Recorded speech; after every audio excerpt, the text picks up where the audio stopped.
Galvos skausmas arba migrena. Ką kūnas bando tau pasakyti? Psichosomatikos požiūriu, skausmas galvoje dažnai susijęs su per dideliu spaudimu savo, nuolatiniu galvojimu, negebėjimu paleisti kontrolės. Dažniausios priežastys – perfekcionizmas, nepriimti sprendimai, emocijų slopinimas, nuolatinis protinis pervargimas. Migrena ypač dažnai aplanko jautrius, viduje daug apmąstančius žmonės.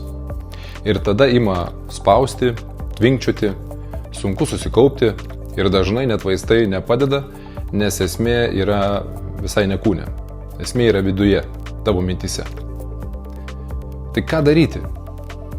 Tiesiog sustoti bent keliom minutėm, paklausti savęs, ką bandau kontroliuoti, ką laikau savy, užrašyti mintis.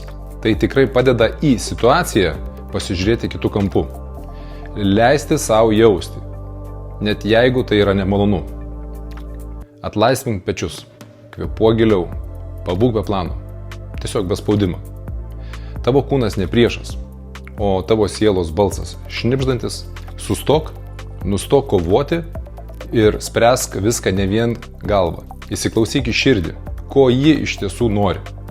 O žinutė tokia: jeigu skauda galvą, greičiausiai gyveni savo gyvenimą per reikia, o ne per noriu prizmę.